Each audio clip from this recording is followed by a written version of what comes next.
Oh boy, I have whiplash after watching that. Holy goodness gracious. Well, the Knicks Vegas hopes unfortunately are dashed as they fall to the Milwaukee Bucks by a score of 378 to something. No, I'm kidding. They lose to the Bucks by a lot in a game, a final score 146 to 122. That was deceiving because this was a 3-point game at halftime. And I would argue that, well, the Knicks certainly certainly could have played better defense in the first half. You probably make the argument they played even better defense. They played better defense in the second half, even though it didn't make a difference. We could talk about the defense in the first half and whether or not them giving up certainly some open looks to the Bucks kind of led to them having what was, I'll say it, the greatest 3-point shooting performance I've ever seen in a basketball game. I'll get back to that in a minute. But I thought the Knicks on balance outplayed the Bucks, especially given the talent of the respective teams, and no shade on anybody on the Knicks, but Dame Lillard and Giannis are still both arguably top 10 players. Giannis certainly is. Dame is right there if he's not there still. And I thought the Knicks, all things considered, again, considering the talent especially, I thought the Knicks played the better game in the first half. And they were only down by 3, despite the fact that they had 3 3-point field goals. I think they were 3 of 11 at halftime. And the Bucks at the half were, I wrote it down somewhere, a lot. They were hitting 70% from 3. That's not even a joke. They were hitting, I think it was 70% or in the high 60s. And so going into the second half of this game, I'm like, all right, Bucks are going to come back down to earth because they have to come back down to earth. Knicks keep playing well. Julius keeps doing what he's doing. We're going to get back to Julius in a bit.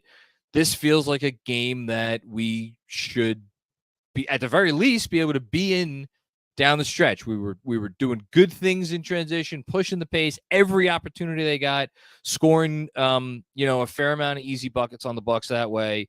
I thought their approach in terms of, I know they weren't taking a lot of threes, which is something the Knicks have done all year, but they were getting good stuff inside. They were getting good looks.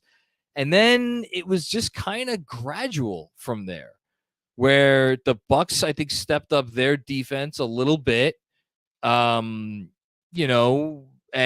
they didn't stop missing from deep. And what was a 3-point game at halftime turned into a 13-point game going into the fourth quarter. And then the bench unit, and we'll get back to the bench unit in a bit, didn't really have it. And by the time the starters came back in, that was kind of all she wrote. And it was, the Bucks were pushing, and then they finally kind of broke it open and went up by 20, and that was it. But, DJ just said before we signed off the live stream on YouTube, the watch along, this is kind of a game you throw out. Look, I'm sure Tibbs is going to show them some of the coverages in the first half that led to some of the open 3-pointers, but at the same time, I have to agree because, yeah, you gave up some open threes in the first half. Yeah, that helped the Bucks get into a rhythm. There have been how many NBA basketball games played since the 3-point line was introduced back in the very late 70s or around 1980. This is per Tim Bontemps. This is the 4th time in NBA history. 4th time in NBA history that a team hit at least 23 3-pointers in a game and shot at least 60% from deep. That is absolute insanity. And as the game kept going, as I said, the Knicks defense actually improved, I thought, in the second half, and the Bucks were just not missing. It was insane. It was the most, like I said, I've never seen a 3-point shooting performance like this. Tip your cap. This is why you trade Jrue Holiday and the rest of your remaining draft equity for Damian Lillard, because putting Damian Lillard on the same team as Giannis Antetokounmpo and shooters that you really need to honor. Like you have like Middleton, obviously Beasley, who gives it a lot back on the defensive end, but like, man, that's a guy that strikes fear into your heart from behind the 3-point line. And Lopez usually could knock down enough threes. He's probably the second best stretch big in that respect to Porzingis, in terms of guys you really kind of do have to guard. And Portis makes his fair share. And then when you got guys who like AJ Green, I always thought AJ Green was a football player. Apparently not. Making threes, and Beauchamp and Campaign, and like it's like you tip your cap. Like this team, this is why they did this. They force you to make impossible choices on the defensive end. And every choice the Knicks made tonight was wrong. And they paid for it, and they eventually kind of ran out of gas. I mean, they ended this game with 122 points. And I would argue that they had one player who had a really above average offensive game. Actually, just look at it. I would just forget it, really. They had one player who had an above average offensive game. Now, I want to talk about that player for a second, because this was way more than above average.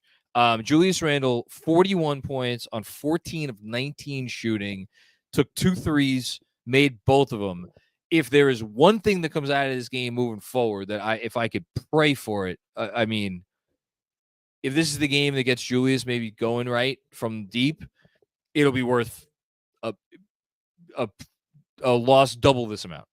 Because if he gets going from 3, then this offense reaches another level. Again, only 2 shots, made both of them. Julius Randle, I think, played the best half of basketball I've seen him play as a Knick in the first half. He was utterly unstoppable. He was 9-9 from the field. He didn't miss a free throw.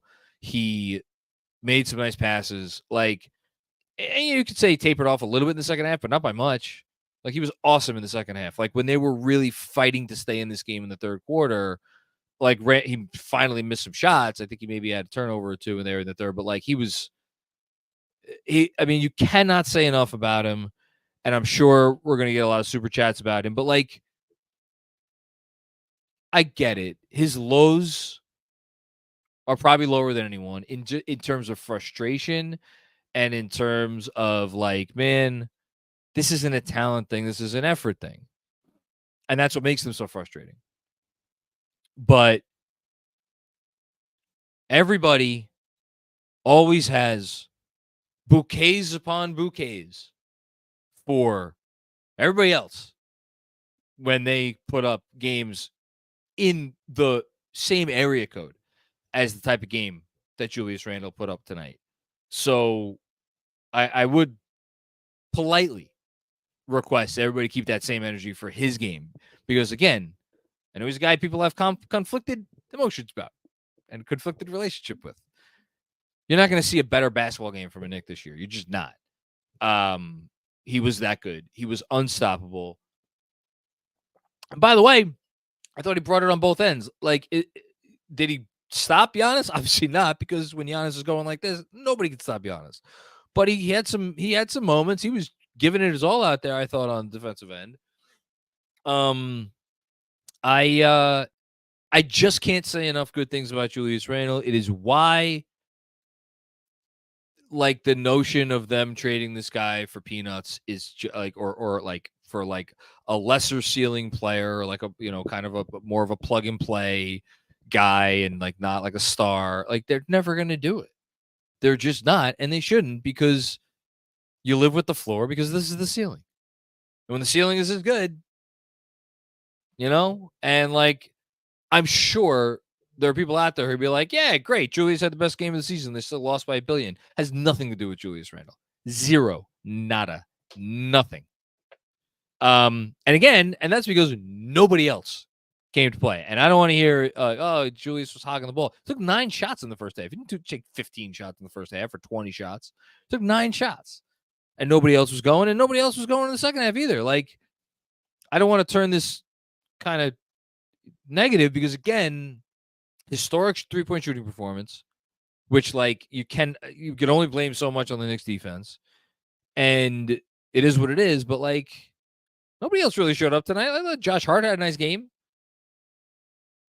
Brunson was fine for him, maybe a little bit less than fine. Like, again, the standards for Brunson are now at an All-NBA level because I'm expecting him to make an All-NBA team, to say nothing about an All-Star team.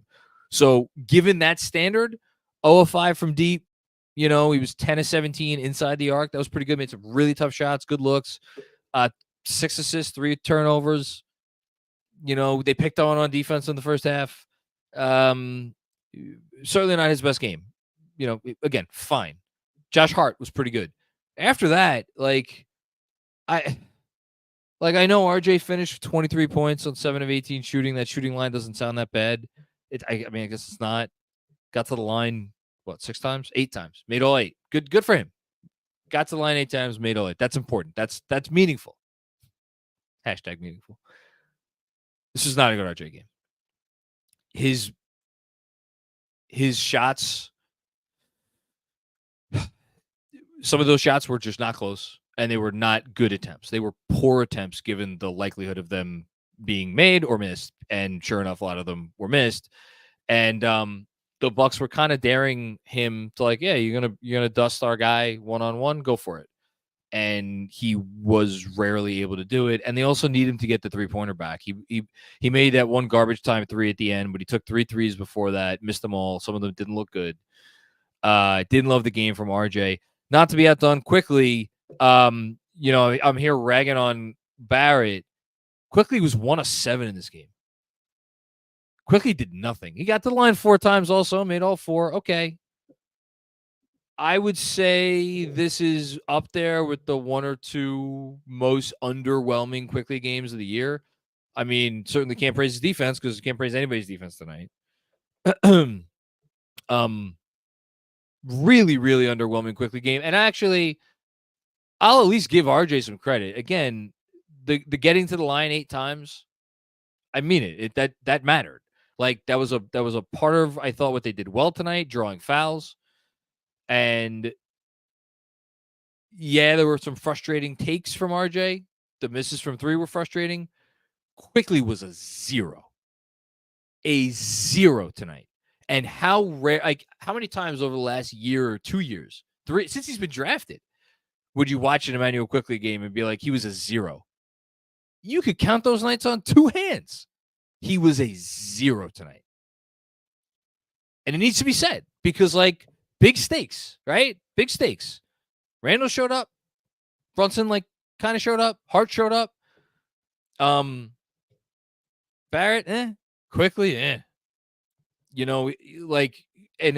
I thought the last important portion of the game was there in the fourth quarter. They were scrapping and clawing. Quick had a wide open look from the corner, bricked, and 2 good looks one good look at the rim and 1 really good look at the rim. Or short mid-range. One was at the rim, 1 was short mid-range. He missed all of them. So really rough game for Emmanuel Quickly. Uncharacteristically so. Which is why I don't want to kill him. But Hartenstein was okay. He was certainly the better of the 2 centers. And I'm not going to kill this guy because he's been the Knicks' second or third best player this year. Probably their second best player this year after Brunson so far through 20 games. I think this was Mitchell Robinson's worst game of the season. With all due respect to the couple of games against Boston, to say that Mitch was underwhelming tonight would be a gross understatement. He was, same as Quickly, kind of non-existent. Didn't factor into the game plan really at all from an offensive rebounding standpoint, from they couldn't use him on offense. Again, Hartenstein, you could toss the ball to and feel like he could drive the lane. You don't have that same confidence in it. So I guess long story short, it's a weird game because again, Bucks were historically good. Randall was awesome. Brunson was fine.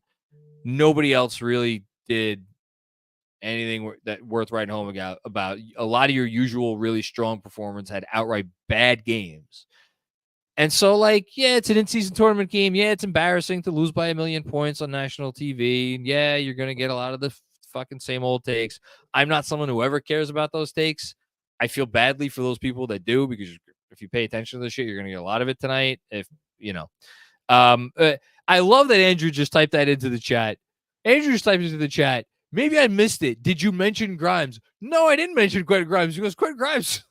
It's like, he's like, I'm sorry. I'm usually attentive. I was doing some stuff, did he play tonight? Yes, yeah, 18 no, minutes. That's mean. His defense on Dame was like the best shot they had. Yes, but you're playing 4-on-5 on the other end. It's not saying much. Yeah. I was going to mention him. I promise I was going to mention him. I just kind of got sidetracked. And DiVincenzo was like, whatever. He's been really good of late. I didn't think DiVincenzo was that bad. But no, yeah, Grimes, the Grimes thing, like, again, it's been happening.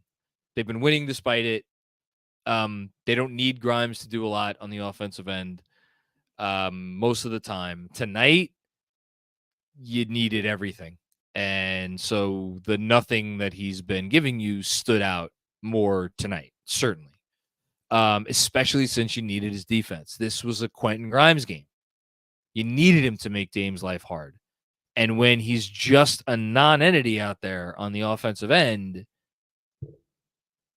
it's like you're choosing from two bowls of shit.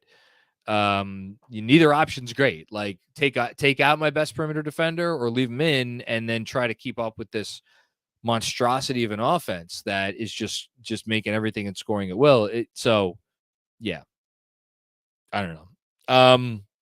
I feel bad. I really didn't want to have the negative energy that I just did for the last 5 minutes because, again, historic shooting performance.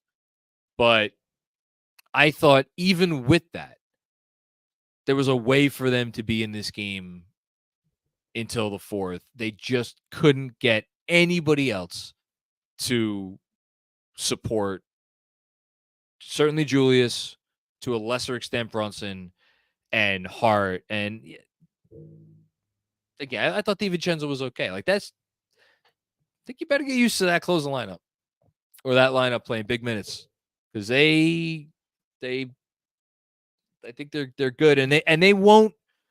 There's not many teams that are going to be able to exploit the fact that is a tough defensive lineup.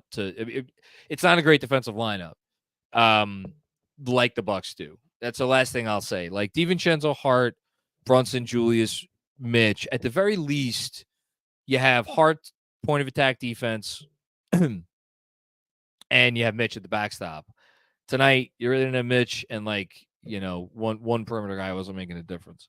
So, yeah, that's all I got. Andrew, anything else before we get to Super Chats? I just have one question for you. And sure.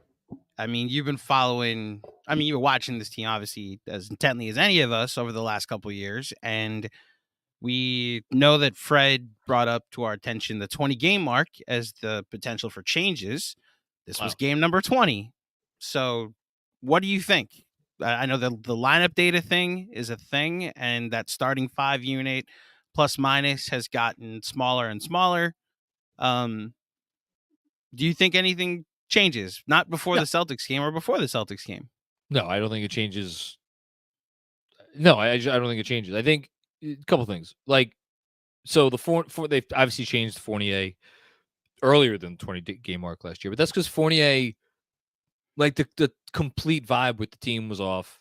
He's obviously not a good defensive player, and he was shooting 25% or 30% or something obscenely low. Mm-hmm. He wasn't hitting shots.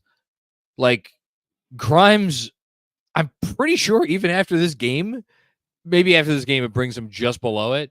He went into tonight with an effective field goal percentage over 50. He did. Which is not something just to throw a name out there. It's not something RJ Barrett's would have ever been able to say. And he can't say it this year because he's well below that line.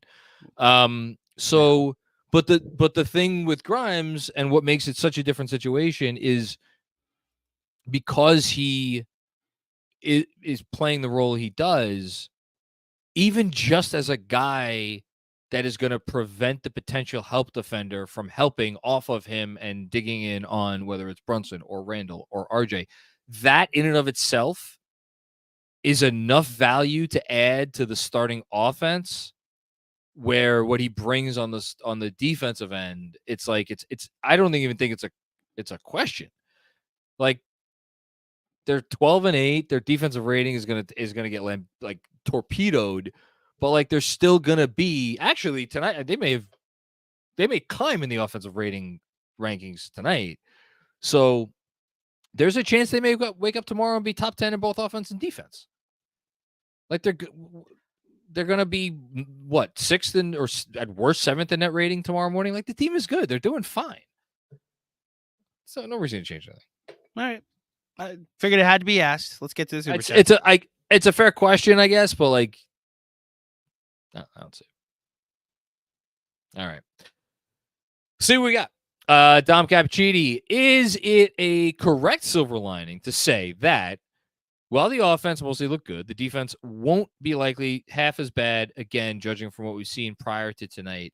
I think that's a Bucks thing. Yes, I agree with you. I don't think the defense is going to look this bad. I think it's fair to say the Bucks have a higher offensive ceiling than any team in the league. With the exception of Denver. It's a toss-up.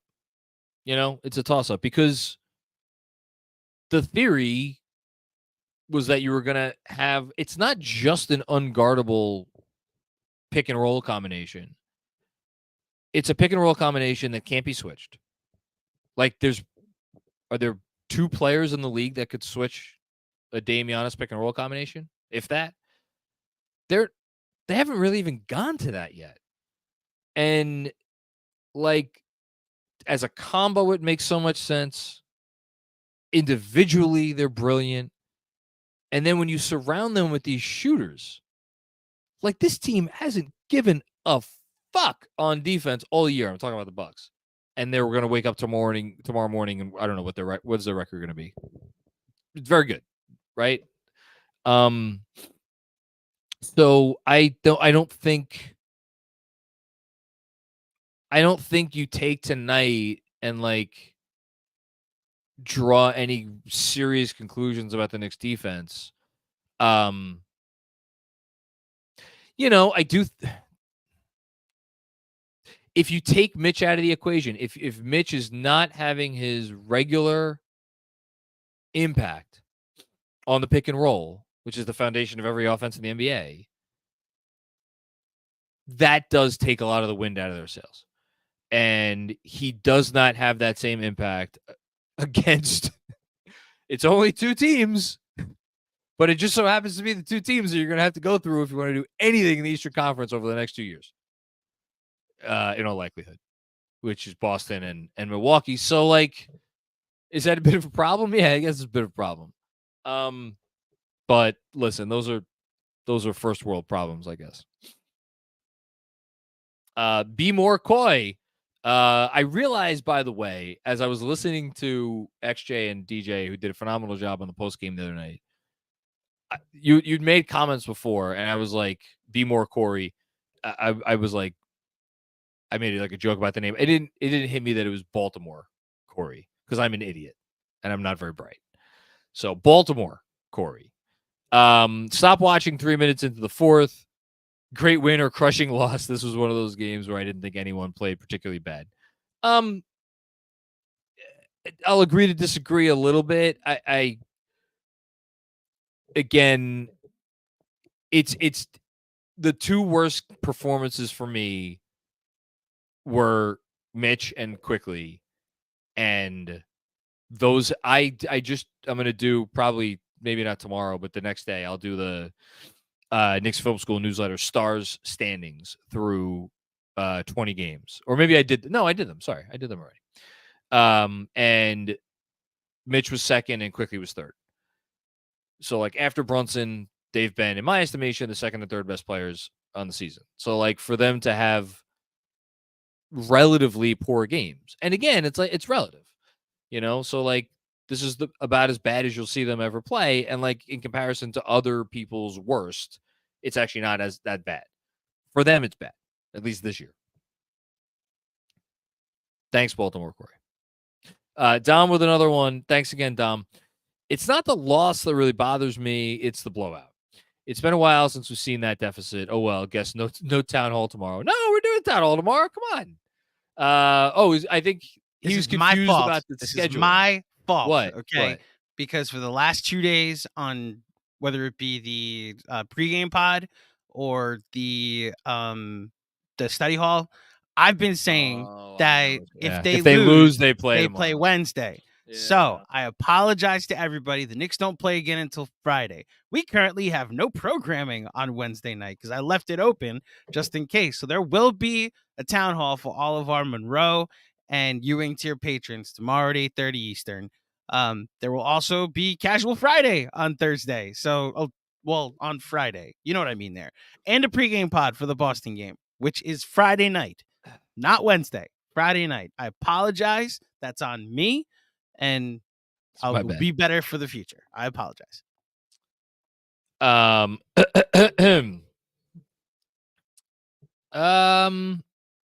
forget what we were saying. The blowout. Yeah, it's 60% from 3. That's all you gotta say. Don't let it bother you. Like, even with the poor performances that I just went through, which are annoying, if the Bucks shoot, 45% from 3 in this game, this is absolutely a game in the last 5 minutes. So don't let that bother you. Thanks, Tom. Russ Guberman, nothing you could do in an NBA game where your opponent shoots 60% from 3. Yeah, I agree. Now everyone fill out your Orange Julius apology letters. Mine's in the mail. Yeah, I like it. But listen, if there's one guy who probably deserves an apology letter or two, not that he hasn't earned the criticism, but man, he is the guy. Here's the difference, right? Here's the difference between him and everybody else on this team. Everybody else, when it's less than great or outright bad, the amount of people who pile on compared to the amount of people who support is low. Whereas with Julius, when there's the bad going on, everybody the pool, there is no more pool. There's no more water in the pool because everybody got in the pool. There's no more water. And so in that respect, I do think when he has games like this, it's like, man, at least recognize that. I mean, the dude's a special talent, absolutely special, and they've won with him too. Anthony Sixto, wish we did more to create looks from 3 sooner. They were out-mathing us. One positive, Randall doing what he did versus Lopez, Portis, and Giannis was impressive. Yeah, I mean, I think they were taking what the defense gave them. Like, Brunson is on scouting reports now. Teams are not going to let him pull up. And suddenly you got RJ shooting without, he's not making threes. Grimes is not shooting with any confidence. So all of a sudden now in the starting lineup, it's it's a little bit easier to defend them from 3. And then with the backup group, it's you got DiVincenzo. Okay. Quickly clearly wasn't. And by the way, they were forcing Quickly off the line too tonight. They were absolutely forcing Quickly off the line because he's another one. If you look at his 3-point pull-up percentage, teams are going to be like, man, I don't know if that's how we want to lose this game. Let's see what he could do on the inside. And the Bucks trusted their interior defense and Quickly did not answer the bell. So I didn't have as big of an issue with that. I thought you play into what the defense gives you, and again, they scored 119 points. We have some Quentin Grimes comments. Yes. So from Stephen Bondi of why am I blanking where Bondi's from? From the New York with Post. Post now. Okay, from Stephen Bondi from the New York Post. Quentin Grimes was openly frustrated with his role just now. Said it's tough to find a rhythm when he rarely touches the ball, stands in the corner, and gets subbed out after missing one shot. Also from Kristen Winfield of the Daily News. Quentin Grimes says he feels like if he misses a shot, he's getting pulled from the game. Every shot I shoot feels like it probably weighs 100 pounds. I mean, that's awful. That's awful, whether that's accurate or not. I mean, the accurate part is he's not seeing the ball. But, like, this is one of those things where, I mean, obviously, Obi, I don't know if Obi ever said this as much, Not but publicly, everybody always thought that. Yeah. I don't know that this is the spot for Grimes to be. Because here's what this says to me. This says to me that Quentin Grimes is hearing everything that everybody's saying. Because if Quentin Grimes was not hearing everything that everybody's saying and hearing the calls for him to be removed from the starting lineup, and my guess is it's more like people in his circle talking to him and being like, this is fucked up. What's going on? You're getting piled on. This is not your fault. Yada, yada, yada. If it was not for that and him very much tuning into that, this would not be the response. You know, even like, I thought it was very interesting today. JJ Redick goes on Zach Lowe's podcast, and they're talking about not the Knicks at all.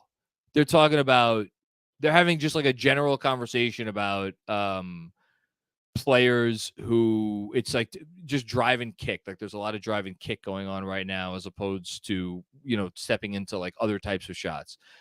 And wouldn't you know, JJ Redick mentions on the pod, like, how about Quentin Grimes? Quentin Grimes is only taken to, you know, isn't getting to the line as much this year because what is he being told? He's being told, like, if you don't have the shot, you drive and you kick. And it was just very interesting to me. Like, again, somebody who's clearly worked with Grimes, clearly in Grimes' corner, coming to Grimes' defense amidst what? Like, yeah, there's some Knicks fans out there who are like, Quentin Grimes is a problem. Like, nobody's really saying that. Like, nobody matters. No offense if you're one of the people watching this and saying that. But, like, it's not a fucking thing. The Knicks starting lineup has a great net rating. It works. It functions wonderfully. So this is clearly, to me, a case of Quentin Grimes' inner circle getting to him, and the frustration has boiled over. And again, I don't blame him. He's a 23? Something like that. Yeah. Third-year player. Yeah. Yeah, I mean, you think the world's falling. I'm sure he does. But this is why I think you should have an extra amount of respect for Emmanuel Quickley, certainly, and Obi Toppin, two guys who had all the reasons of the world over the course of their first years here to gripe openly. I mean, Emmanuel Quickley, my God, with the Alec Burks thing and then the whole, like, never griped. Obi Toppin, my God, never griped openly. I'm not saying he's wrong. Not saying he's wrong to feel the way he feels. Again, I don't tell people how to feel, Andrew. But this is not a great look. I'm just going to say that. It's not a great look for me. It's not a great look. I'm having a hard time not seeing the human here. Like, the guy's in his third year. There's a lot that's happened with guys that have played instead of him succeeding. And he spent all offseason working with JJ Redick. He was the number one person on everyone's mind coming into the season. John, one person on a lot of people's minds. John, how many pods did we do? How are they going to get more shots for Quentin Grimes? Like, that was the number one topic of, like, and the thing was, like, I don't know where the shots are going to come from. And here we are. The same problem exists. He's feeling it now after a tournament game, and he's having a very human, frustrating moment. He just saw Josh Hart say something to the media days ago in a very human moment that he's frustrated with his role. And he's now getting it off his chest too. I am choosing to agree with you. This is just not productive in any way, but I'm understanding where the human is coming from. Totally. Seeing humanity is not one of my strong suits. The only thing I will say, what? Well, just you're right. Like, it's a bad look. Like, no, but this is what happens. I don't know. Like, the one thing we do know happened with Obi is he tried to fight his coach after a playoff game. We didn't find out about it until like months later. Well, spoiler alert, you guys didn't find out about it until months later, but like, we found out about it and it was squashed the next day in practice. Like, you don't know what Grimes is gonna feel tomorrow if he's like, man, I'm just playing poorly. I may be frustrated with my role, but I wish I didn't say that to the media the next day. He's having a very tough third year in the league. And the thing that's he's frustrated interesting, by it. though, to me is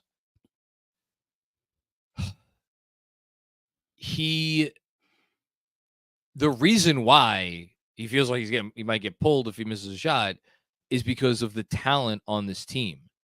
And because of the amount of players they have who can very aptly step into his role and like not play that level of defense. And like, again, I'll go back to it. I really don't think there's a bigger supporter on this team of Quentin Grimes on this team than Tom Thibodeau. Yeah. Like we heard reports, we read reports. I don't know if they were accurate completely, but like there were reports out there that like, hey, if Tibbs could either give up RJ or give up Grimes, he'd rather keep Grimes.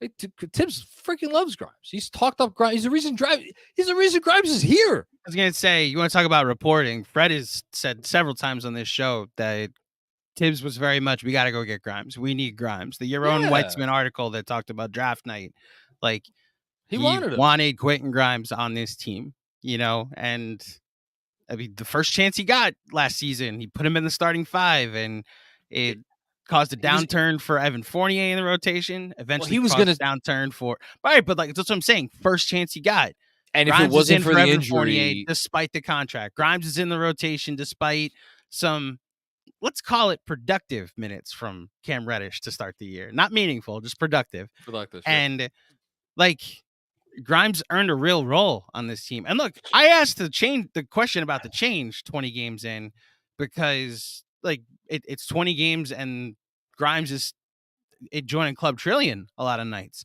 And you're right. They have a very productive net rating. Their effective field goal percentage could be better, but that starting five is a net positive. I don't think that matters to Quentin Grimes right now, which obviously can be frustrating to a fan hearing it, but I recognize that there's a business aspect and he is having a very tough third year. Well, again, he's going into his extension negotiation summer. And he just saw, I've mentioned this before, he just saw Quickly not going to contract. Mm-hmm. And that's fucking Emmanuel Quickly, who was awesome last year. So, you know, the notion that the Knicks are just going to open up their wallet, and like he's in a real, like, he's in a dicey play. We love Quentin Grimes here at Knicks Film School.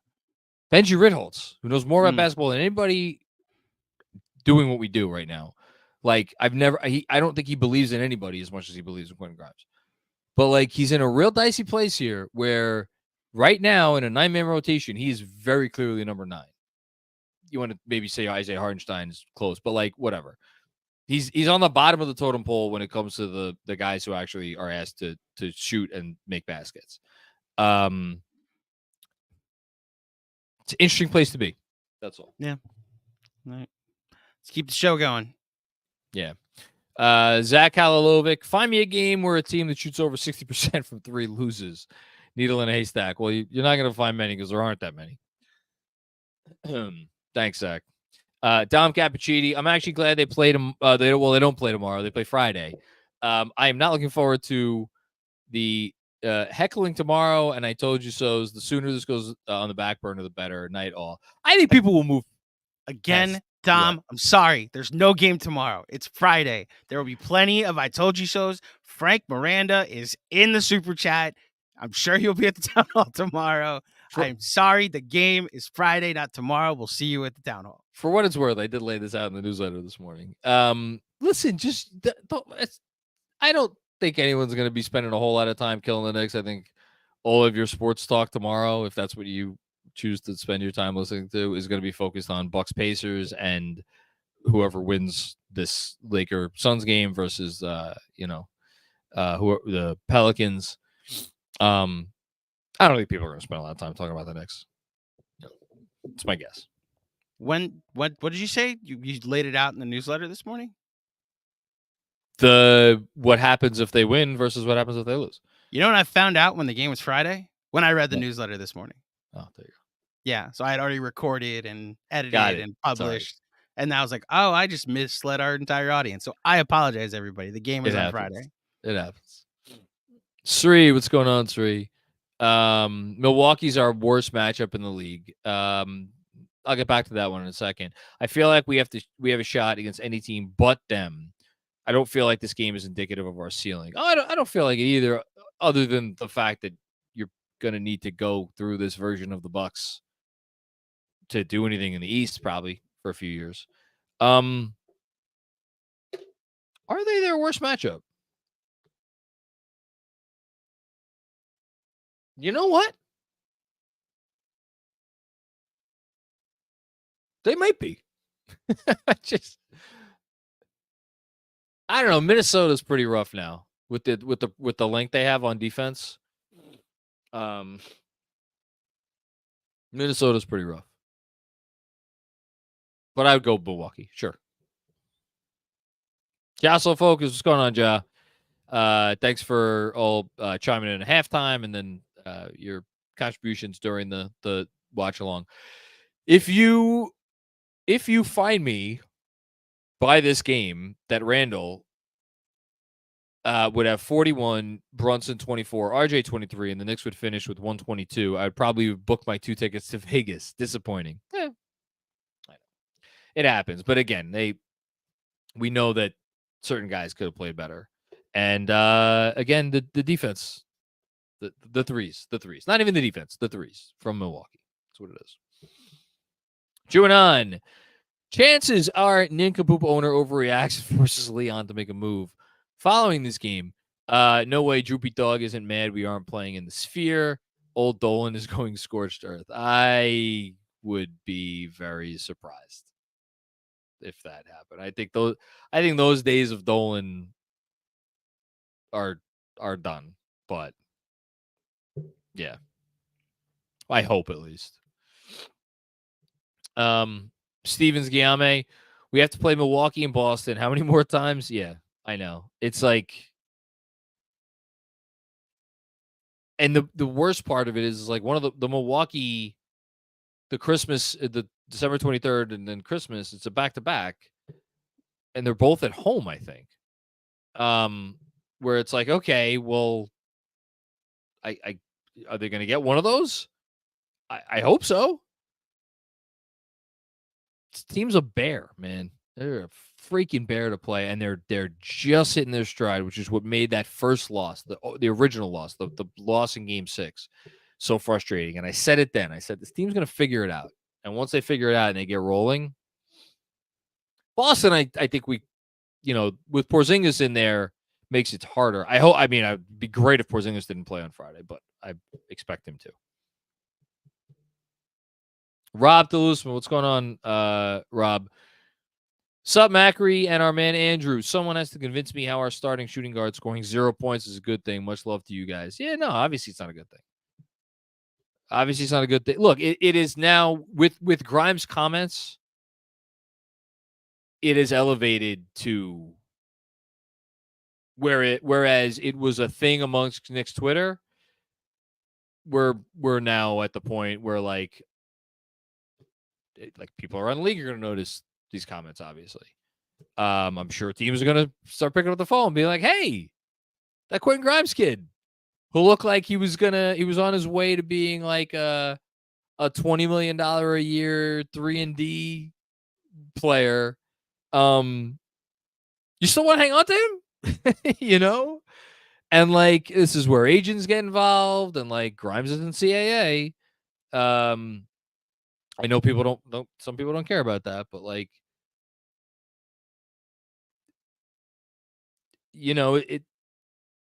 I wouldn't be shocked if his representation maybe was intrigued by the idea of him perhaps going elsewhere at some point. Not that I know anything, but like, would it shock you?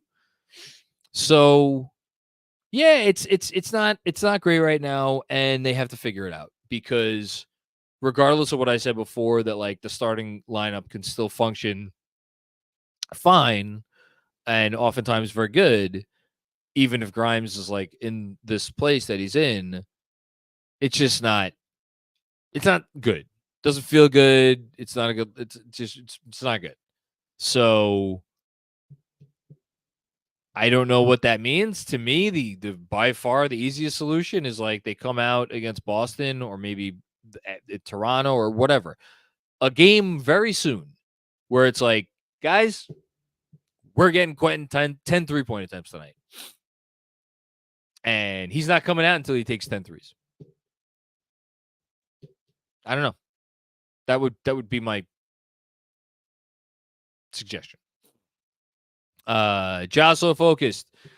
Portis, Beauchamp, Payne, and checks notes. AJ Green shot a combined 8 of 12 from 3.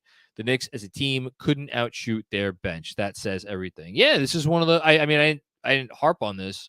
I should have. It's a bad job by me burying this. The Knicks this season have been one of the best 3-point shooting teams in the league, both on accuracy and on volume. They came into this game 9th in accuracy and 11th in terms of frequency. They were 7 of 23 tonight. And for the relevant portion of the game, they were worse than that. I'm pretty sure McBride hit a garbage time 3. So they were 6 of 22 before that. And I feel like there was maybe another late 3 that was kind of garbagey. This was horrendous from deep for the Knicks. Thanks, Joe.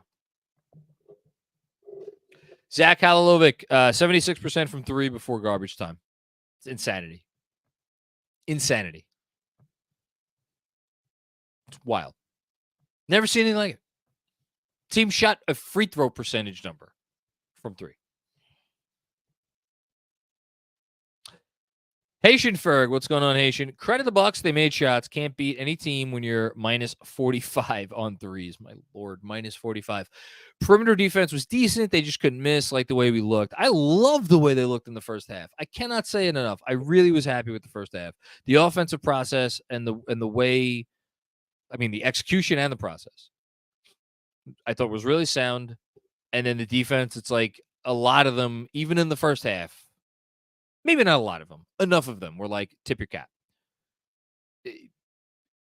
And then it kept going. So, but look, it's still a good basketball team. I think, here, you want to know? I'll put a positive spin on the Grimes thing, or I'll attempt to do so. This team is going so well right now, this game aside, that like this Grimes thing becomes easily the most serious thing that anyone's going to worry about. Where it's like, whoa, is there discord in the locker room or whatever? The one thing that we should probably be happy about is one, like, we've heard a lot of, like, Mitch has made like Instagram posts, and like Josh Hart had comments recently, and like they tend to laugh this stuff off. Now, this is a little bit of a different tenor. Obviously, I didn't hear the comments. I've been doing this, but just reading the quote, it seems like this is a different tenor, certainly from the Hart quotes last week and from anything Mitch does, which everybody thinks is ridiculous. So maybe that part of it is a little bit of an adjustment, but I'm just going off on a tangent with nothing Haitian Ferg asked about. I apologize, but I'll finish the point and then we'll move on. They are a professional locker room where it does seem like they are pretty good about whatever's going on, potential distractions or noise, whatever. Like, they seem like they have a pretty good ability to do what they need to do to like not bring out any of that stuff on the court. The tough part is like Grimes is directly talking about what's going on the court, which Hart was too. The difference is that this is what made the Hart comments kind of ridiculous. Hart had the ability to change that because he's that sort of player. And sure enough, he came out the first game after those comments and he looked like a completely different guy, and he did change it. That's not really something Grimes has shown the ability to do. So this does have the ability to linger like a stinky fart. Hopefully it doesn't, but we'll see. Zach Horowitz, what's going on, Zach? The Bucks shoot insane, of course, but why did the refs have to go in the Wayback Machine and let Giannis draw fouls like it's 2021 Harden, Trae Young? Blood pressure could have done without that. Yay at the Celtics now. I know. What a reward. Yeah, the refs weren't great, but what can you do? He's a tough guy to guard. I mean, I think if you're making a list of like tough guy to guard, but tough guy to referee. If you're making a list of the 10 toughest guys to ref since Shaq, maybe even the 5 toughest guys to ref since Shaq, he probably makes the list. So, super based Neek, what's going on, man? IQ should have taken the $18 million per year that was offered. Oh, we got an IQ detractor here. Never shows up in big games. With Brunson having a subpar game, this was a chance to show the front office something. Needless to say, an egg was laid again. Okay. He has not been great in the playoffs. His first playoffs were as a rookie. Throw it out. You know, a lot of people have had poor playoffs as a rookie. And even last year, and Andrew Claudio's fond of saying this, like, there was another third-year player who kind of laid a similar egg in his playoffs after his third season, and that was Jalen Brunson. And, you know, he's turned the page on that narrative. Was Quickly good in the playoffs last year? No. Was it kind of staggering after the year he had to watch that? Yes. Do I think it factored into the fact that they could not reach an extension this summer? Absolutely. Because if he, yeah, Andrew's reminding me that Brunson got benched for Trey Burke in the Clippers series. If Quickly has like a pretty good playoffs, let alone a great playoffs, he's probably getting that 25 a year. You know, look, he shouldn't have taken the 18 because the 18 is going to be there for him this summer. It just is. And this is the main point. He's had big games in big spots. Maybe not in the playoffs, but he's had big games in big spots for this team last season and before that. Thanks, Super Base Sneak. Yeah, the Miami game was 8 days. They don't win that Miami game without Quickly. I thought he was the most important player in the game, and that game was really important. Zach, you were right, Macri. The in-season tournament is stupid. I hate it now. No, I think it's great.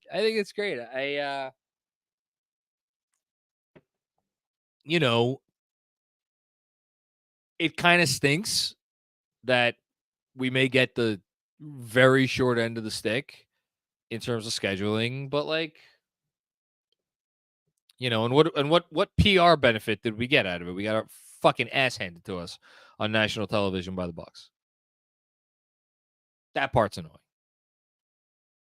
Meanwhile, I'm going to be all kinds of wrong on my predictions. I think I went on Fred Katz's podcast. I'm pretty sure I predicted I think I predicted Knicks Celtics, and the Celtics would beat the Knicks to go to the in-season tournament finals. And I think I predicted Kings Suns. Knicks lost, Celtics lost, Kings lost, and the Suns are currently down by 15 to the Lakers. Great job by me. The ultimate prognosticator. Josh so focused. The RJ is back game was right there. Sigh. I mean, that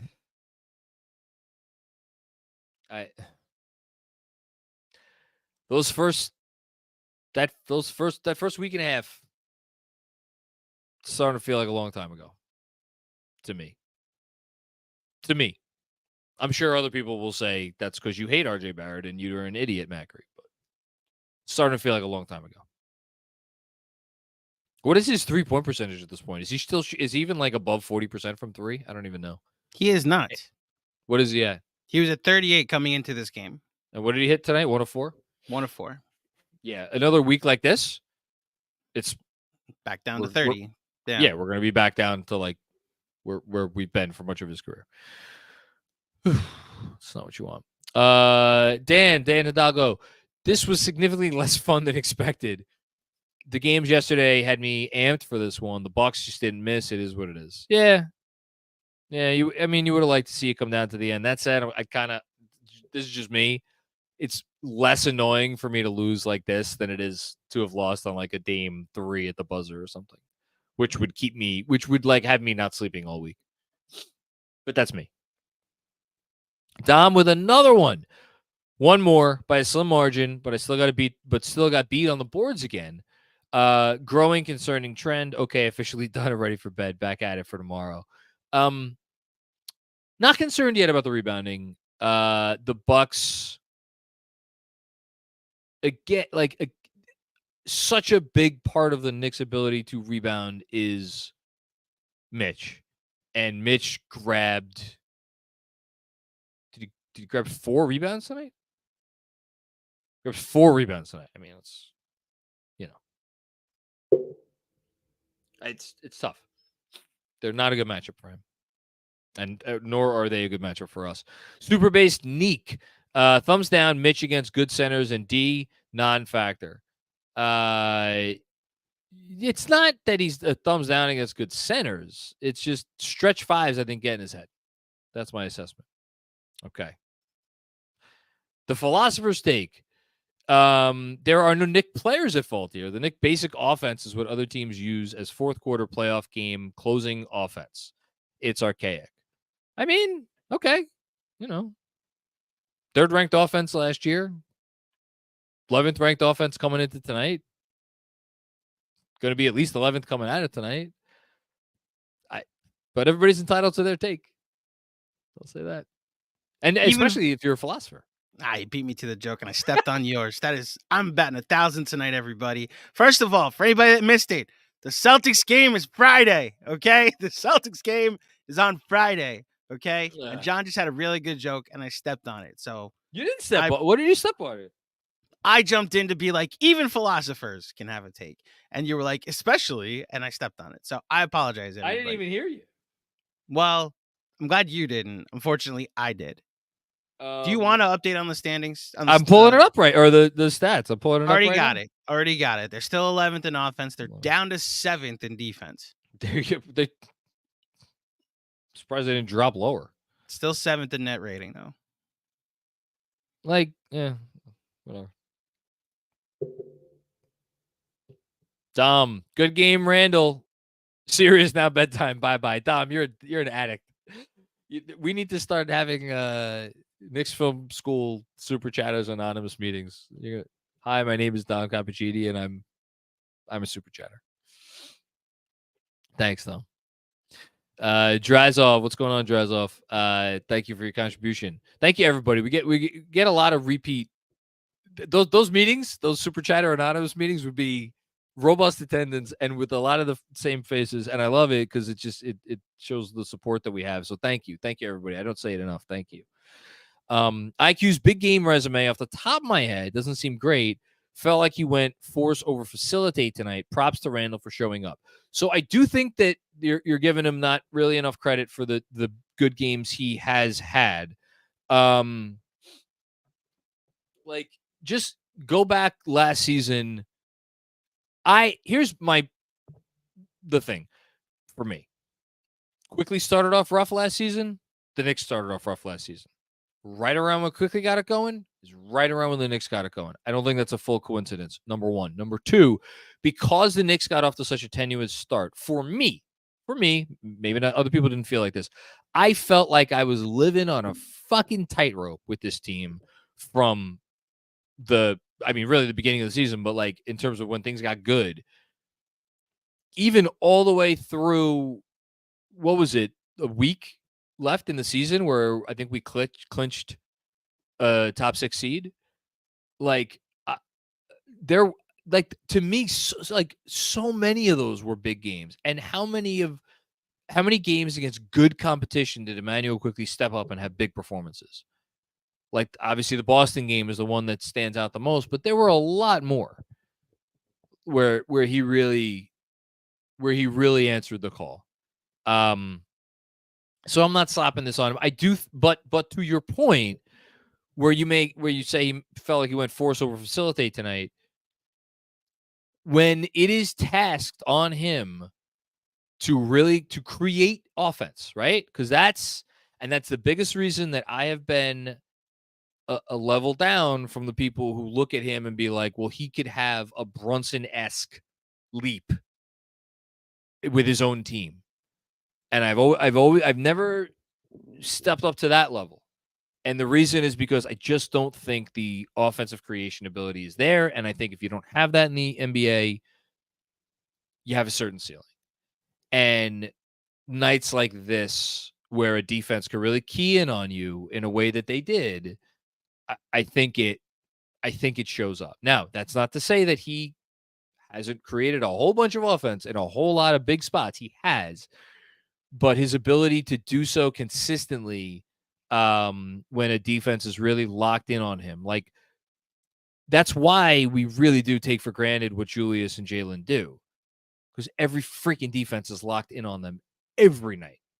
Every night. I mean, Brunson, my God, what Brunson is able to do with what defenses try to do to stop him. And he doesn't even matter.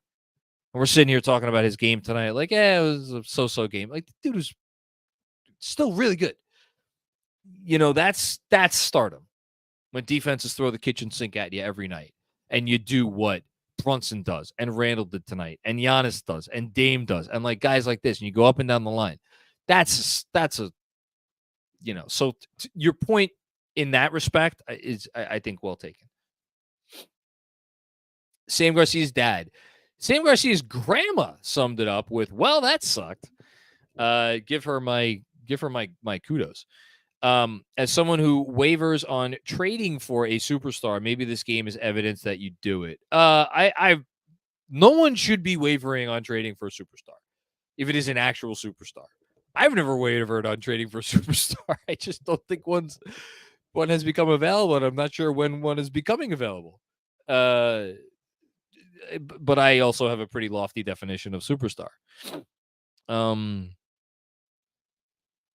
Yeah, so, like, listen, unless they, like, make the finals or something, like, nothing they do this season, let alone in this game, is going to change the organization's stance on that. They're still going to swing for the fences when the time comes, if the time comes.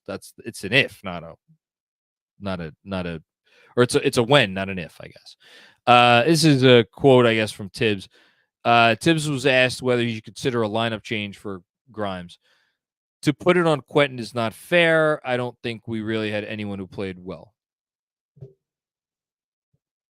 I don't know if he was asked specifically about Grimes' comments. Last one. Really feel like Mitch needs a week to recuperate. I feel like he was hobbled at the end of the last game and obviously bad tonight. Need him in tip-top for big games. He's been more muted of late. Generally speaking, hold on. Let's see if I still have it.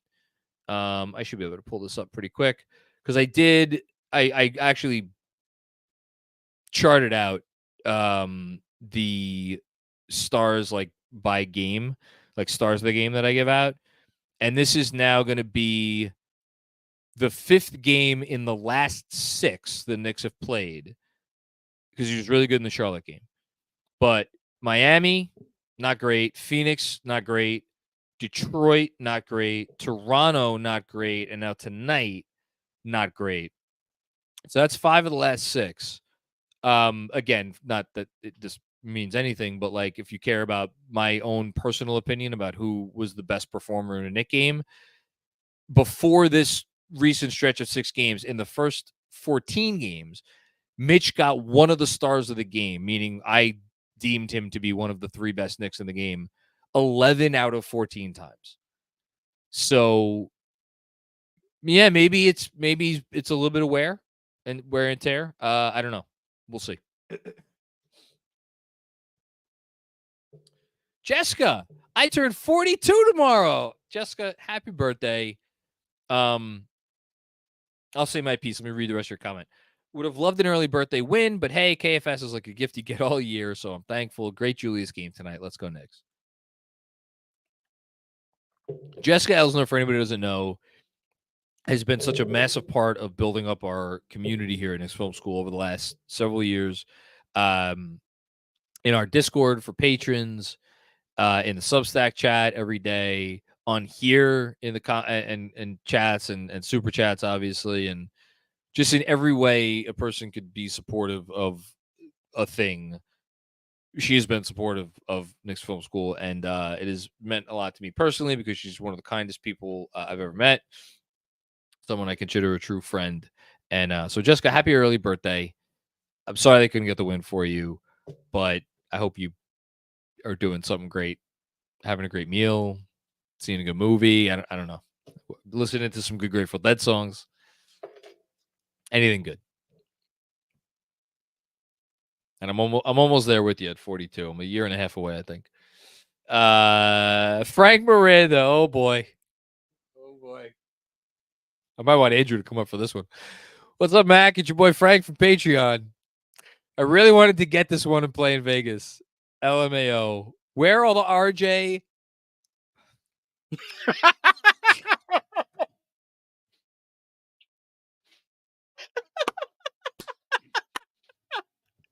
You gotta finish the sentence.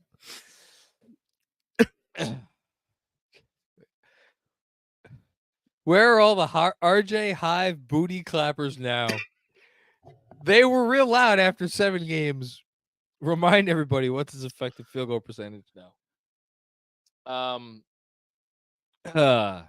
Listen, all is fair in love and bets made over a KFS town hall. Like, Look, Frank, talk your shit. I know you're not rooting against RJ. None of us are rooting against RJ. Well, and a lot of people were adding you in those 7 games, so it is your turn. It is a good reminder that patience in all respects is a wise thing, both during the good and the bad. And just like people, including me, by the way, I was all in. We're overly exuberant in the beginning. We shouldn't be overly dismissive now. I've never dealt with migraine headaches. My wife deals with migraine headaches. I could tell you from my experience living with her that they are not fun. I mean, the comments that he made the other day indicated, like, there were a few different ways to read them. It indicated to me that maybe he was still feeling the effects somehow. I don't know. I'll say the thing that a lot of RJ supporters have said for years. You trust the work ethic. You trust the passion to be good. And most importantly, I hope the defense, even since he's come back, has still been okay. You know, and if he could just defend his position, he needs to hit some threes. Like, we gotta find a happy medium here with these 3-point shots. You know, even just on the corners. I mean, I think his percentage from the corners is still pretty good. So, but like, the decision making hasn't been great, and the shot making hasn't been great. I maintain what I said on the pregame pod today. Even the most optimistic of RJ supporters had to know he wasn't going to shoot 50% from 3. Well, that's. But I'm just putting it out there that a lot of us thought there was a regression to come from his shooting. The defense has not been the liability it was last year, which at times has even been a net positive, which we couldn't say last year, which honestly, I'll take it. He has to be playable. He has to be someone that they could count on the defensive end. And for my money, he has been, outside of this weird Detroit game where I don't know how many Knicks were playable that night. If they weren't playing like the Washington Generals, they might have lost that game. So The one thing I want to add, and it's other than the fact that he can't make it above the break 3 since he's come back, the other number that is somewhat concerning to me is, and again, assists in the NBA are oftentimes kind of a silly stat. Now, he had 6 assists against Toronto, and I think they were legit. Like, did some nice passing against Toronto. Tonight he had 1.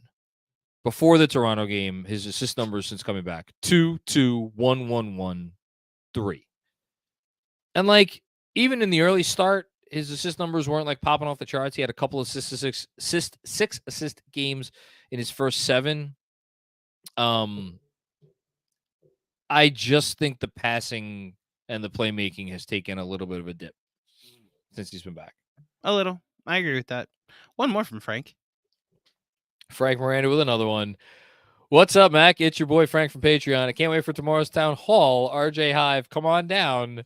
And Mac, I got a bone to pick with you for enabling them. Oh my God! Now you're that's not good because the dealer gets the most time. You know the if you're caught with that, with the supply, then that's not what you want. That's not what you want. And then last one in the RJ department of this post game. Sam Garcia, happy I didn't reinvest in that RJ stock. I mean, I wasn't allowed to buy it. I probably if I did knock, I don't know how vigorously I knocked, but I was summarily told to go away. You could probably jump on now if you want to take stock. Okay. No, I don't know who I'm buying stock in right now. Julius Randle. What can I get that at? So we literally just did a stock market segment on the pod, and do we want to check in on how those stocks are doing? Josh Hart way up, Julius Randle way up, Quentin Grimes. I forget who we each got, but some cost. Yeah. The Grimes thing worries me a little bit. It does. As does me, but team is talented. Team has never really had locker room issues outside of the second year, which their solution to those locker room issues was go home, Kemba Walker. I think they're talented enough that they'll be able to overcome this. Yeah, man, I want to get Benji and DJ's take on this specifically because and I know they've talked about it a lot already, but I think they've both been pretty consistent that yes, the Knicks could be doing more, but Quentin, man, you could be doing more. Do more for himself. Yeah. Yeah. So, I do. Do we have any more super chats? We do. We have 5 more. Okay, let's go through those, and then I'm going to do one more thing before we get out of here. Black Spock Wharf. That is quite a name. Why is Grimes just standing in the corner? Why does he not cut and drive? He used to do that. What the fuck? Well, yeah, that's what we're talking about. I think he was more active off the ball. He was never Dante DiVincenzo off the ball, but he used to be able to do more. And man, how about this? Think about the kind of creation game we saw signs of last year, where he would put the ball on the floor and do stuff. But no, he's not cutting a lot. He's really not doing much of anything. It's tough. Drazov, not meant to be a knee-jerk reaction, just curious. Would you make a move for DeMar to try to consolidate? Not sure if you've addressed already. I'd be all for a consolidation trade if it was the right trade. DeMar DeRozan is not the right trade. I think the larger point with Grimes, and it's something that I'm sure there will be segments of folk who will make this the issue, where it's we must treat our asset better. This is still a young asset. We must treat this asset as more valuable and invest in the asset. I don't disagree with that, and I am bigger on asset management in the NBA than anyone. The fact that Grimes is a homegrown player and a young player drafted by the team and the whole thing, this is a team that whether winning multiple playoff series is a realistic expectation or not, I could all but guarantee you their owner thinks they should win at least a playoff series, and if not a second playoff series, have a really good showing in the second round. Again, who do you always trust? Ian Begley. What has Ian Begley consistently talked about anytime he's kind of touched on this subject or mentioned it this year? Internal pressure to improve. There is pressure from on high to not that oh, wow, last year, second round, great, maybe a little bit ahead of schedule. Fuck, dude, you kidding me? It's okay, great. What are we doing now? That's what the internal pressure is on, which not to say that they're going to make a stupid trade, which gets back to your point, which I'm going to get back to. But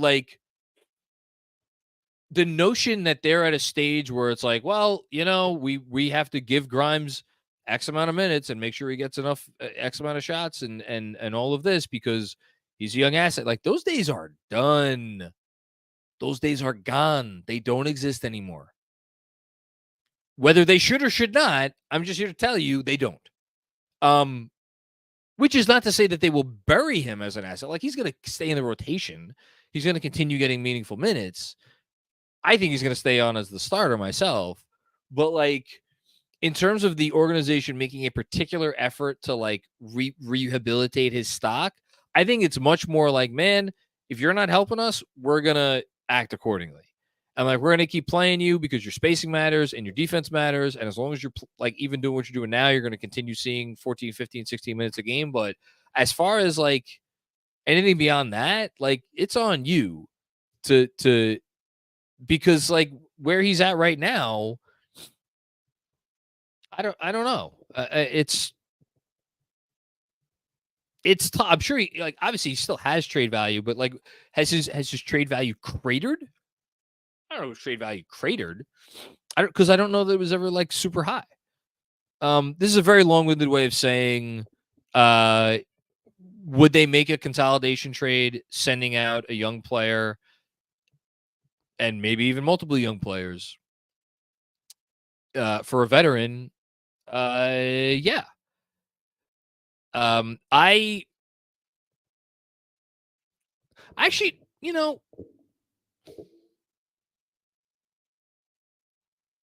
I'm going to step back on that because the consolidation trade, if you mean like Fournier and a young player, like, yeah, sure. A consolidation trade where it's 2 rotation players going out for 1, I don't think that they would do that unless it was for,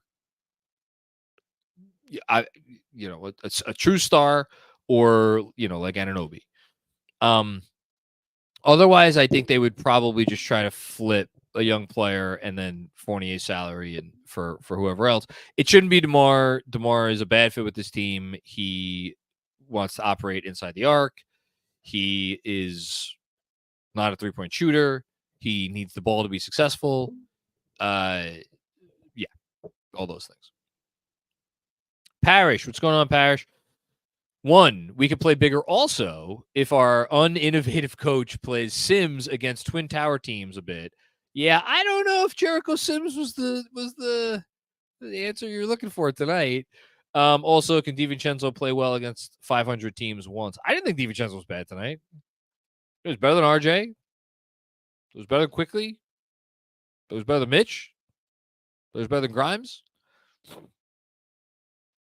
DiVincenzo's like, he's fine. He's been fine this year, and he continues to be fine. Thanks, Parrish. Ja, at least Grimes is getting the shot Frank never got. Ducks. Okay, that was the last one. That's what I was going to look up, which I'll do after the last comment. Thanks, Ja.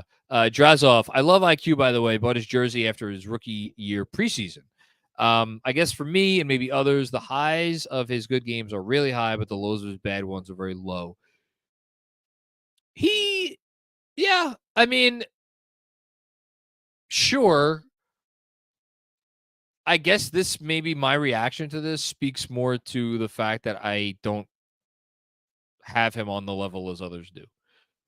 And for that reason, when he has a game, I mean, tonight I was pretty disappointed in him, but like his bad games, I'm like, all right, well, I mean, it's one of the few he doesn't have it. I think he's as consistent as anyone on this team. So I don't get bent out of shape by the bad games. This is the last one. Lou Izzo. Why does it feel like when Julius is the game of his life, we always lose? Last year versus Minnesota, tonight versus Milwaukee. Can I hit you with some trivia, John? Sure. So this was the 10th time that Julius Randle has scored 40 points as a member of the New York Knicks. Do you want to guess how many losses? So we've named 2 so far, tonight and the Minnesota game last year. Oh. So do you want to guess how many losses the Knicks have in games Julius has 40? Are they, 4-6 in those games? This was the second loss that the Knicks have had when Julius Randle scores 40 points. It was a trick question. Okay. It is quite literally how you feel, Lou. And I respect the question. I went and did the research to double check. I remember the Miami game last year where his 3 to give himself 40, 41, and 42 points gave them a thrilling victory on the road. I remember the games against Atlanta before the playoffs in the weakier season, where he was making it known to the country that not only was he an all-star and all-NBA candidate, but most improved player front runner. Shout out to the fine folks at FanDuel. I remember all the 40-point games he had last year, like the first Minnesota game where he put that team to bed in the first half. This is just the thing where those two games stand out because he was so otherworldly in them and they lost. So quick on Grimes. I just looked it up. Go ahead. Before the injury, before he went out for 2 games, missed 2 games, he was averaging 25 minutes a game. He was taking 7 shots a night, 6 threes a night, shooting 40% from deep, and specifically starting with the Milwaukee game, where he went 5 of 10 from deep. In that starting with there, and it's 6 games before he went out with an injury. Again, more than 25 minutes a night, 7 field goal attempts, more than 6 threes, 46% from 3. So his season up until he went out with the injury was humming. His first game back, played 25 minutes against Minnesota, took 6 shots, missed 6 shots. Okay, not ideal. Since then, and again, 25 minutes. Since then, he has averaged 19 minutes a game, which, like, okay, that's not a lot for a starter.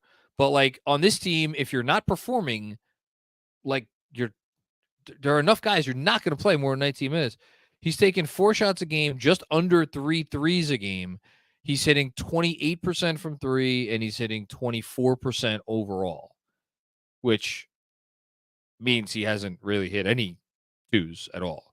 I think he actually literally has not made a 2-point shot since he came back. No, sorry. In the Toronto game, he hit a 2-point shot. That's it. And again, we're talking about, it's been 7 games since he's been back. He has nothing to complain about before that. So I understand he's feeling a certain type of way. Do more and do better. Last one. Jordan Rosario. Is it time to move Grimes to second unit where he could be more of a focal point of the offense? Bro's doing cardio out there at this point. I say start Dante DiVincenzo. I don't think it's going to happen anytime soon. I mean, we'll see. Things could change in a hurry. But, like, I have to push back on this notion that the second unit is going to be this unlocking of Quentin Grimes. You were on the second unit. In the starting unit, granted, he's the 4th option. I get it. But he's the 4th option, and your top 2 options are, one is a very good passer for his position in Julius Randle, has found Quentin Grimes a ton over the years. And the other is Jalen Brunson's, solid passer for a point guard. Move to the backup unit. Okay, solid-ish. Move to the backup unit. You're relying on R.J. Barrett and Emmanuel Quickley to get you looks. R.J. Barrett and Emmanuel Quickley have not always been the best distributors of basketball. They have not. They just have. I agree with you. Yeah. Josh Hart's on the second unit. Josh Hart finds guys with his drives and kicks. Look, I'm not an advocate of moving Grimes to the bench and thinking it's going to unlock him. My only move to move Grimes to the bench would be like you have more efficient offenses when DiVincenzo plays with the starters or when Quickley plays with the starters. Like those lineups are otherworldly. Yeah, so you're starting 5. It's not even a Grimes like can be better on the second unit. We could be better in the starting 5. I would argue that Dante DiVincenzo is really important to what that second unit does. And by the way, like the other part of this is like it's the type of usage. Like it's not like if you move him to the second unit, he's going to be doing anything differently. Dante DiVincenzo is a vastly superior pick and roll ball handler to Quentin Grimes. Maybe vastly is a bit strong, but like we know DiVincenzo knows how to run a pick and roll. We've seen it. He's done it already with the Knicks a few times. That's not something Quentin Grimes has ever done in an NBA game. We saw him in summer league games. That's summer league. It's not NBA games. So the notion that he's going to be like generating offense as some kind of creator, he's still going to be a catch and shoot guy. He's still going to have to do the same shit he's going to need to do with the starting unit. And like, again, with the starting unit, I just read off the stats. He's had games where he's hit a ton of shots and taken a ton of shots. he just needs to be more assertive. It's there for him, but I don't disagree. I've never been someone that's like you need to unlock Grimes if he goes to the second unit. It's all any consideration for moving him is at the thought that there are better options on the second unit. Which gets back to the point before, like even if the Knicks brain trust met tomorrow and be like, my God, the Grimes stock is tanking. We're not going to have that key asset to throw in a deal. First of all, I'm not going to say this. Well, actually, no, maybe Fred didn't actually report this, so I'm not going to say it. My guess is that Emmanuel Quickly. No, Fred did report this because they talked about Quickly in trades, right? That's very reported. Yeah, I would go on a further limb and say they believe Quickly is the big time asset that's going to get them whatever they're going to get, not Grimes. And as an aside, if they met tomorrow and were like, we have to do something about Grimes, his stock is getting too low, we're not going to be able to use him in this trade or that trade, what are they going to do? What's the answer? Even, I mean, I'm not going to pretend I know how the front office order works or the inner workings of the coach to front office communication.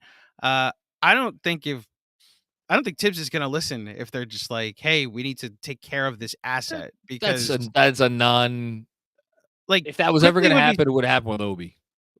Or how about Emmanuel Quickly? Like, his minutes are not like you have to play him X because we have to keep his trade value high. No, he plays as he's playing. I think Tibbs wants to get Grimes going because I think Tibbs knows that makes them a better basketball team, which is the difference. To your point, go ahead. That's the difference between him and Obi. I don't think Tibbs ever believed that like getting Obi going was the secret to anything. I think he probably looked at Obi as an inconvenience for 3 years. Quickly, or Grimes, I think he sees as a valuable commodity that when he's going good, and he knows he's not going good right now. So I'm sure, for as frustrating as this is for Quentin Grimes, I'm sure it's frustrating for Tibbs too. Which leads to the comments that he made tonight, that you can't just put all this on Quentin Grimes. Like, not a lot of people played well. It sucks that he had another goose egg. And I mean, look, you haven't seen it yet, but I thought DJ had the best tweet reacting to the Grimes comments, specifically the Christian Winfield comments, where he said that like every shot I take feels like it's 100 pounds.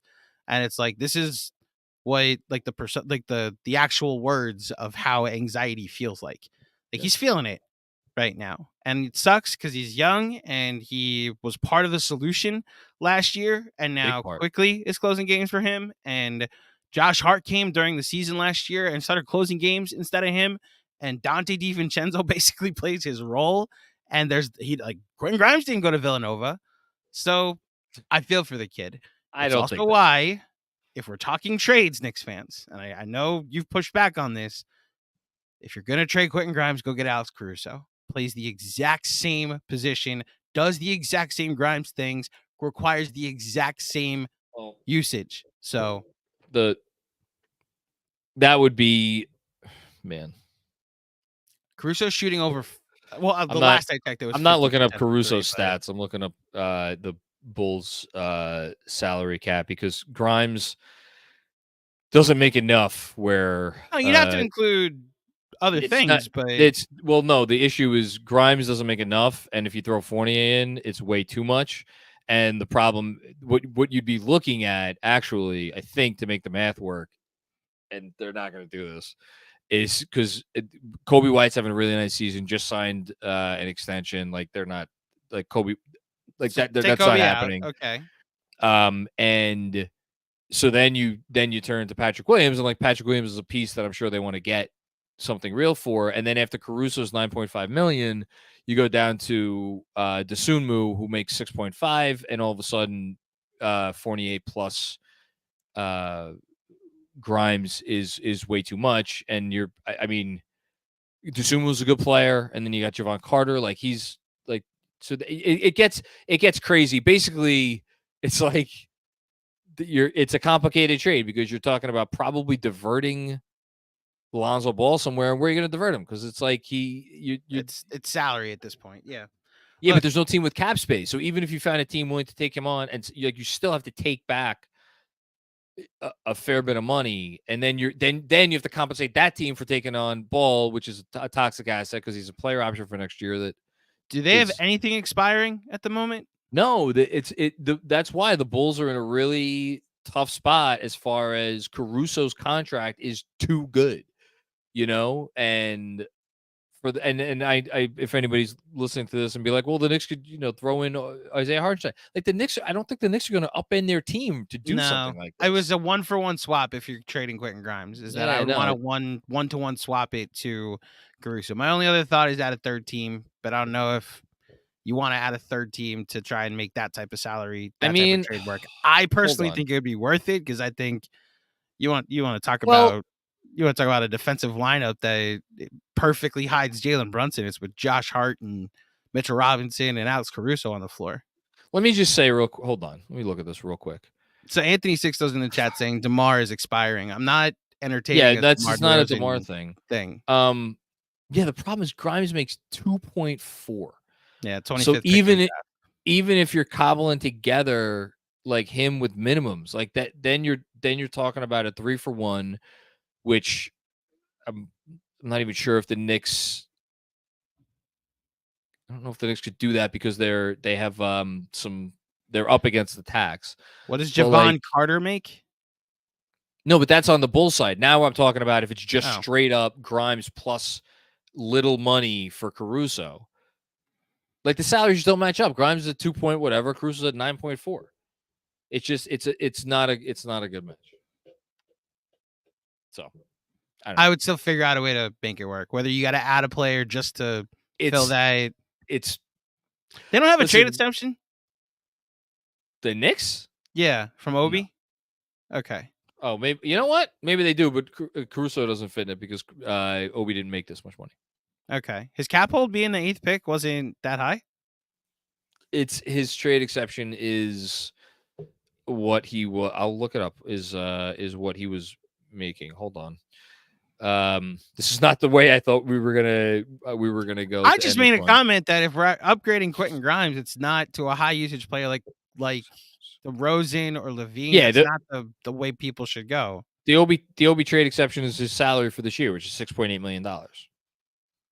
Which is not nothing, but you also doesn't. It's you can't combine the trade exception with unless they change that rule under the new CBA, which I don't think they did. You can't combine a trade exception with a player's salary and if bad job by me if I missed that they changed that rule. I don't believe they did. Okay, you didn't used to be able to combine trade exceptions with anything else. It's an annoying rule. It's the CBA. So the other solution is for Quentin Grimes to just play better. And the Knicks can get the things going again. This is still a good basketball team. They played a team that had a historic night from 3. Yeah, it's why we actually are devolving into doing the exact thing that Tibbs correctly said. Don't put why is tonight's reaction about Quentin Grimes? It should not be. Grimes made it a little bit more about himself with the comments, but which Tibbs didn't hear the Grimes comment, so that's why we devolved. But we can wrap here. All right. Thanks everybody for watching. Sorry for anybody who was all in on the in-season tournament and your hopes have been fake ass tournament anyway. In the words of the great Carmelo Anthony, I'm not interested in the Gary O'Brien trophy. I'm interested in the Larry O'Brien trophy. I did not listen to that podcast, but I at least know what it hasn't dropped yet. It was just a promo dropped with him and Mero. So I'll be sure to listen to that one the second it drops. Yeah. Thanks everybody for checking out post game. We'll have more content coming out in the days to follow. Post game on Friday after the Celtics game, obviously. Casual Fridays coming, the whole thing. Subscribe to the channel if you dig the channel. If you listen to this in podcast form, 5-star rating, good review, the whole thing. And we will be back with more fun and games before you know it. Peace out.